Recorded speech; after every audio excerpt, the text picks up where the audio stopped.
शुरुआत हम करेंगे आज के विशेष कार्यक्रम से और जो तो ऐसे महान सपूत को आज हम याद कर रहे हैं। मैं कार्यक्रम की शुरुआत के लिए सबसे पहले श्रद्धा सुमन अर्पित करने के लिए माननीय प्राचार्य महोदय जी को मंच पर आमंत्रित करता हूं। सर से अनुरोध है कृपया मंच पर पहुंचे और भारत के इस महान सपूत को पुष्प अर्पित कर, श्रद्धा सुमन अर्पित कर हम अपनी श्रद्धांजलि इनको अर्पित करें। दिल्ली चलो नेताजी ने जो महत्वपूर्ण नारा दिया और जिसके बाद दिल्ली सरकार जो है वो एक तरह से डर और भय उसमें व्याप्त हो गया और नेताजी के उस जो उनका चमत्कारपूर्ण नेतृत्व की क्षमता थी, उस नेतृत्व क्षमता का कि पूरी दुनिया कायल हुई बच्चों। और सुभाष चंद्र बोस की बात से नेताजी की तस्वीर, हम सब की जानी पहचानी तस्वीर, भारत के महान स्वतंत्रता सेनानियों में गिने जाते हैं नेताजी सुभाष चंद्र बोस। आज बच्चों कौन सा खास दिन है कि हम नेताजी को याद कर रहे हैं? किसी बच्चे को ध्यान है? मंच पर जो बैनर लगा है उसमें भी कहीं अलग से हमने ये मेंशन नहीं किया है कि नेताजी की जयंती है, कि पुण्यतिथि है, कि कुछ और है। तो आज खास दिन है बच्चों। ये महत्वपूर्ण बात है कि हम अपने इतिहास की बहुत सी बातों को कई बार नहीं जानते हैं या भुला देते हैं या समय के साथ वो बातें धुंधली पड़ जाती हैं। तो आजादी का ये जो अमृत महोत्सव है, 75 वर्ष हमारी आजादी को हो गए हैं। इस अमृत महोत्सव के आयोजन का मकसद यही है कि हम अपने स्वतंत्रता आंदोलन की जो तमाम बातें हैं, उस आंदोलन की जो घटनाएं हैं, उस आंदोलन के जो प्रमुख नेता, व्यक्तित्व, क्रांतिकारी और शहीद हुए हैं, उन सब के बारे में हम विस्तार से जानें, उस पर गौरव करें, उसको समझें। तो अपने अतीत को जानने और समझने के लिए ये आजादी का अमृत महोत्सव मनाया जा रहा है। उसी कड़ी में आज हम एक सीरीज शुरू की गई है बच्चों, आजादी के सेनानी। नेताजी की तस्वीर के नीचे आप देख रहे हैं आजादी के सेनानी। बहुत से स्वतंत्रता सेनानी हुए, कुछ के नाम और तस्वीर आपको मालूम है, आप पहचानते हैं, लेकिन बहुत से तो ऐसे हैं जिनका नाम भी हम नहीं जानते, लेकिन उन्होंने देश के लिए अपनी शहादत दी, अपना बलिदान दिया। तो आजादी के सेनानी इस सीरीज में बच्चों आज हम नेताजी को इसलिए याद कर रहे हैं क्योंकि आज ही के दिन 21 अक्टूबर 1943 को 43 में नेताजी ने भारत की भूमि से बाहर सिंगापुर में आजाद हिंद सरकार की घोषणा की थी। आजाद हिंद सरकार इतिहास की महत्वपूर्ण बात है, ये आज इस कार्यक्रम में हम चर्चा करेंगे। आजाद हिंद फौज और आजाद हिंद सरकार दो अलग अलग चीजें हैं। आजाद हिंद सरकार जिसको हम कह रहे हैं provisional government of free India, Bharat की आजादी से पहले नेताजी सुभाष चंद्र बोस ने सिंगापुर, जापान का उस पर उस समय नियंत्रण था, वहां से भारत की एक तरह से अस्थायी सरकार की घोषणा क्या है? तारीख कितनी है? 21 अक्टूबर। तो आज का दिन इतिहास में उस खास दिन के लिए दर्ज है जब नेताजी ने भारत की एक पहली सरकार बनाई थी, घोषणा की थी, और वो भी भारत की भूमि से बाहर। तो वो थी आजाद हिंद सरकार, प्रोविजनल गवर्नमेंट थी वो। उस आजाद हिंद सरकार की जो सेना थी बच्चों, उसको क्या नाम दिया? आजाद हिंद सेना या आजाद हिंद फौज, इंडियन नेशनल आर्मी उसको हम कहते हैं, INA, इंडियन नेशनल आर्मी। सुप्रभात, मैं मानस कुमार कक्षा 8वीं का छात्र आपके समक्ष आजाद हिंद फौज पर अपने विचार लेकर प्रस्तुत हुआ हूँ। आजाद हिंद फौज का गठन पहली बार राजा महेंद्र प्रताप सिंह द्वारा 29 अक्टूबर 1915 को अफगानिस्तान में हुआ था। मूल रूप से उस वक्त यह आजाद हिंद सरकार की सेना थी जिसका लक्ष्य अंग्रेजों से लड़कर भारत को स्वतंत्रता दिलाना था। जब दक्षिण पूर्वी एशिया में जापान के सहयोग द्वारा नेताजी सुभाष चंद्र बोस ने करीब 40,000 भारतीय स्त्री पुरुषों की प्रशिक्षित सेना का गठन किया और उसे भी आजाद हिंद फौज का नाम दिया, तो उन्हें आजाद हिंद फौज का सर्वोच्च कमांडर नियुक्त करके उनके हाथों में इसकी कमान सौंप दी गई। आजाद हिंद फौज की संपूर्ण कहानी। द्वितीय विश्व युद्ध के दौरान सन 1943 में जापान की सहायता से टोक्यो में रास बिहारी बोस ने भारत को अंग्रेजों के कब्जे से स्वतंत्र कराने के लिए आज़ाद हिंद फौज या इंडियन नेशनल आर्मी INA नामक सशस्त्र सेना का संगठन किया। इस सेना के गठन में कैप्टन मोहन सिंह, रास बिहारी बोस एवं निरंजन सिंह गिल ने महत्वपूर्ण भूमिका निभाई। आज़ाद हिंद फौज की स्थापना का विचार सर्वप्रथम मोहन सिंह के मन में आया था। इसी बीच विदेशों में रह रहे भारतीयों के लिए इंडियन इंडिपेंडेंस लीग की स्थापना की गई, जिसका प्रथम सम्मेलन जून 1942 ईस्वी को बैंकॉक में हुआ। आरंभ में इस फौज में जापान द्वारा युद्धबंदी बना लिए गए भारतीय सैनिकों को लिया गया था। बाद में इनमें बर्मा और मलाया में स्थित भारतीय स्वयंसेवक भी भर्ती हो गए। आरंभ में इस सेना में लगभग 16,300 सैनिक थे। कालांतर में जापान ने 60,000 युद्धबंदियों को आज़ाद हिंद फौज में शामिल होने के लिए छोड़ दिया पर इसके बाद ही जापानी सरकार और मोहन सिंह के अधीन भारतीय सैनिकों के बीच आज़ाद हिंद फौज की भूमिका के संबंध में विवाद उत्पन्न हो जाने के कारण मोहन सिंह एवं निरंजन सिंह गिल को गिरफ्तार कर लिया गया। आज़ाद हिंद फौज का दूसरा चरण तब प्रारंभ होता है जब सुभाष चंद्र बोस सिंगापुर गए। सुभाष चंद्र बोस ने 1941 में बर्लिन में इंडियन लीग की स्थापना की, किंतु जर्मनी ने उन्हें रूस के विरुद्ध प्रयुक्त करने का प्रयास किया। तब उनके सामने कठिनाई उत्पन्न हो गई और उन्होंने दक्षिण पूर्व एशिया जाने का निश्चय किया। एक वर्ष बाद सुभाष चंद्र बोस पनडुब्बी द्वारा जर्मनी से जापानी नियंत्रण वाले सिंगापुर पहुंचे और पहुंचते ही जून 1943 में टोक्यो रेडियो से घोषणा की कि अंग्रेजों से यह आशा करना बिल्कुल व्यर्थ है कि वो स्वयं अपना साम्राज्य छोड़ देंगे। हमें भारत के भीतर व बाहर स्वतंत्रता के लिए स्वयं संघर्ष करना होगा। इससे प्रफुल्लित होकर रास बिहारी बोस ने 4 जुलाई 1943 को 46 वर्षीय सुभाष को आज़ाद हिंद फौज का नेतृत्व सौंप दिया। 5 जुलाई 1943 को सिंगापुर के टाउन हॉल के सामने सुप्रीम कमांडर के रूप में नेताजी सुभाष चंद्र बोस जी ने सेना को संबोधित करते हुए दिल्ली चलो का नारा दिया और जापानी सेना के साथ मिलकर बर्मा सहित आज़ाद हिंद फौज यांगून से होते हुए थलमार्ग से भारत की ओर बढ़ती हुई 18 मार्च सन 1944 को कोहिमा और इम्फाल के भारतीय मैदानी क्षेत्रों में पहुंची। यद्यपि आज़ाद हिंद फौज के सेनानियों की संख्या के बारे में थोड़े बहुत मतभेद रहे हैं, परंतु ज्यादातर इतिहासकारों का मानना है कि इस सेना में लगभग 40,000 सेनानी थे। इस संख्या का अनुमान ब्रिटिश गुप्तचर रहे कर्नल G.D. एंडरसन ने भी किया है। जब जापानियों ने सिंगापुर पर कब्जा किया था तो लगभग 45,000 सेनानियों को पकड़ा गया था। धन्यवाद। बच्चों, कार्यक्रम में आगे बढ़ते हैं और अब एक गीत हम सब गुनगुनाएंगे। गीत पहले भी आपने सुना है, लेकिन आज इस अवसर पर इस गीत को हम एक बार फिर से याद करें। गीत है कदम कदम बढ़ाए जा, खुशी के गीत गाए जा। ये गीत बच्चों आज इसलिए हम बजा रहे हैं क्योंकि नेताजी सुभाष चंद्र बोस की जो सेना थी, जिसको हम आज़ाद हिंद सेना या आज़ाद हिंद फौज कह रहे हैं, उस सेना में ये गीत मार्चिंग सॉन्ग के रूप में बजाया जाता था। बल्कि उसी सेना के लिए, नेताजी के लिए ही ये गीत विशेष रूप से लिखा गया था। इस गीत के बच्चों गीतकार हैं वंशधर शुक्ल, इसका संगीत दिया राम सिंह ठाकुर ने, और इस गीत को हमारे देश की सेना आज भी अपने मार्चिंग सॉन्ग के रूप में इसकी धुन को बजाती है। बहुत ही प्रेरक ये गीत रहा आज़ादी के आंदोलन में। इस गीत की बहुत महत्वपूर्ण भूमिका रही। सैनिक जब इस गीत को सुनते थे अपने मार्चिंग पास्ट में, जब इसको बजाते थे, जोश और उत्साह देखने लायक होता था।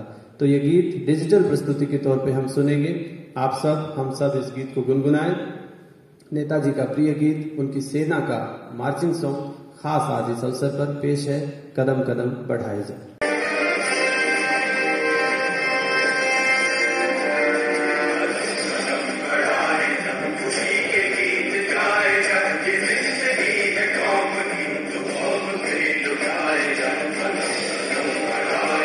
खुशी के गीत गाए जा,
कार्यक्रम में अब मैं आमंत्रित करता हूं एक और प्यारे से गीत के साथ, देशभक्तिपूर्ण गीत ए वतन मेरे वतन। लक्ष्मी कक्षा 8वीं ब की छात्रा ये गीत प्रस्तुत कर।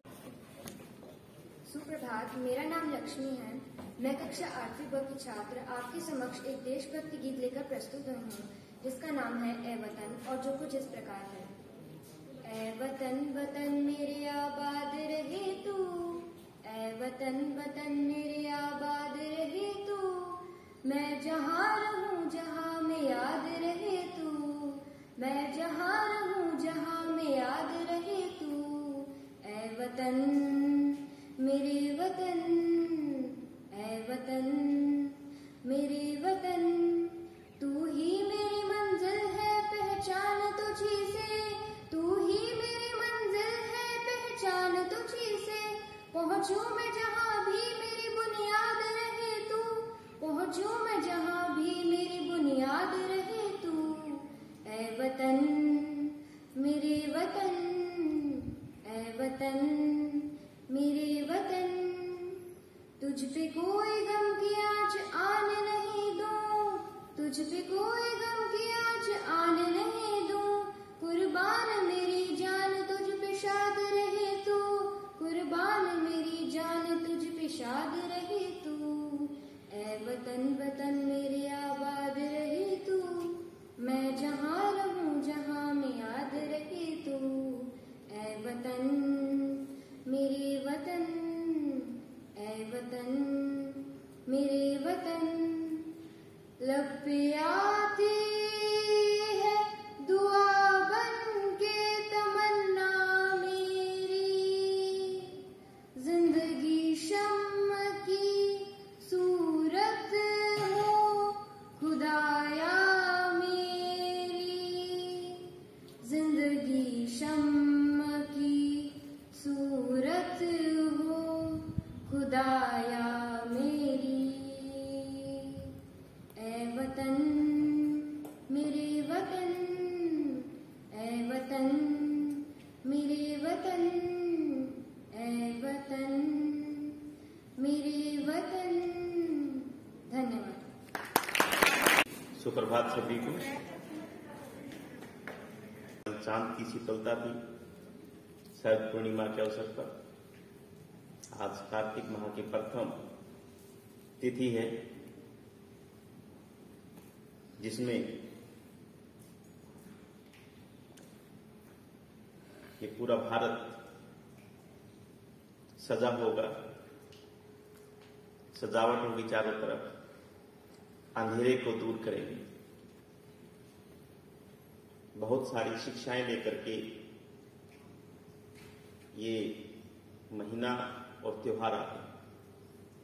उसके साथ साथ में भारत सरकार के प्रयासों से केंद्रीय विद्यालय संगठन के निर्देशानुसार बच्चों में अपने देश की आजादी के प्रति, उस आजादी के मूल्य को समझने के लिए, राष्ट्रवाद को जानने के लिए, देशभक्ति की एक लो जगाने के लिए जो हम आजादी के 75वें वर्ष में ये कार्यक्रम आयोजित कर रहे हैं, उसका एक ही मकसद है कि आप सभी अपनी आजादी के सेनानियों को जानें। हम राष्ट्रपिता महात्मा गांधी को पढ़ते हैं, सुकरात को पढ़ते हैं, रविंद्रनाथ टैगोर को पढ़ते हैं। बहुत सारे लेखक हैं, बहुत सारे महान व्यक्तित्व को हम पढ़ते हैं। उनके जीवन से प्रेरणा लेकर के हम उनकी अच्छी बातों को अपने जीवन के अंदर लेकर के आते हैं और हमारे व्यक्तित्व का विकास होता है। आपके पीछे यूं ही लोग अपनी जान देने के लिए तैयार नहीं होते। जब एक लीडर बनता है, जो नेताजी नाम दिया गया होगा, जब कैदियों ने उनको नेताजी बुलाया, तो आप ये देखिए कि किस प्रकार से उनका उत्साह रहा होगा, एक उम्मीद रही होगी। देश पर मिटने के लिए, देश को आजाद कराने के लिए किस प्रकार उनके अंदर भावना रही हो। तो लीडरशिप क्वालिटी है वो नेताजी को वास्तव में ही नेताजी बनाती है। गुलाम भारत में आजाद हिंद फौज का गठन करना, आप सभी जानते हैं, ये हमारा जो विद्यालय है ये वायुसेना स्थल के अंदर है और इसमें जो लगभग 50% से अधिक बच्चे हैं वो उसी परिवार से आते हैं, सेना परिवार से आते हैं। उन सभी को पता है सेना में क्या होता है। तभी आपने कश्मीर के अंदर जो घटनाएं हो रही है उन चीजों को भी देखा होगा, लेकिन हमारे जो वीर सैनिक हैं वो हंसते हंसते मां भारती पर अपना प्राण न्यौछावर कर देते हैं। और ये जो प्राण न्यौछावर की जो परंपरा थी वो सुभाष चंद्र बोस जी ने हमारे भारतवासियों के अंदर इस प्रकार से उन भावना भरी तो तैयार हुई। ये उनकी लीडरशिप क्वालिटी थी, अ गुड एडमिनिस्ट्रेटर। अभी बात हुई थी इंडियन सिविल सर्विसेज की। जब हम आज इसको नाम दिया जाता है Indian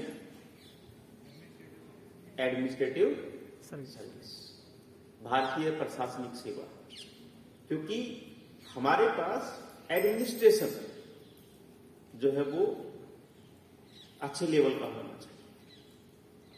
he was good administrator, तभी तो 4th रैंक मिला उस समय। और उसके बाद में गुड ऑर्गेनाइजर, एक ऑर्गेनाइजेशन को खड़ा करना और वो भी दूसरे देश में, दूसरे देश के लोगों को विश्वास दिलाना कि हम जो कर रहे हैं वो हमारी आजादी के लिए कर रहे हैं, हमारी भलाई के लिए कर रहे हैं। आजाद भारत होने से पहले उनकी हवाई दुर्घटना में निधन हो गया। बातों की पुष्टि नहीं हुई, लेकिन ये है, सत्य है कि नेताजी हमारे बीच में नहीं है, लेकिन नेताजी हमेशा अमर रहेंगे। इस देश के लिए सर्वोच्च कोई अगर कर सकता था तो वो नेताजी। हम भारत की इस आजादी के महापर्व में, आजादी के अमृत महोत्सव में अपने उन सभी शहीद सेनानियों को, मातृभूमि के सच्चे महापुरुषों को श्रद्धासुमन अर्पित करते हुए उन्हें याद करते हैं और ये प्रण लेते हैं कि हम सभी बच्चे, सभी विद्यार्थी, सभी नागरिक इस भारत की एकता और अखंडता को बनाए रखेंगे और इस आजादी में जो हमसे बन सकेगा, हमारा योगदान इसकी आजादी को बनाए रखने के लिए, इसकी शुद्धता को बनाए रखने के लिए हम अपना योगदान देते हैं। जय हिंद, जय हिंद।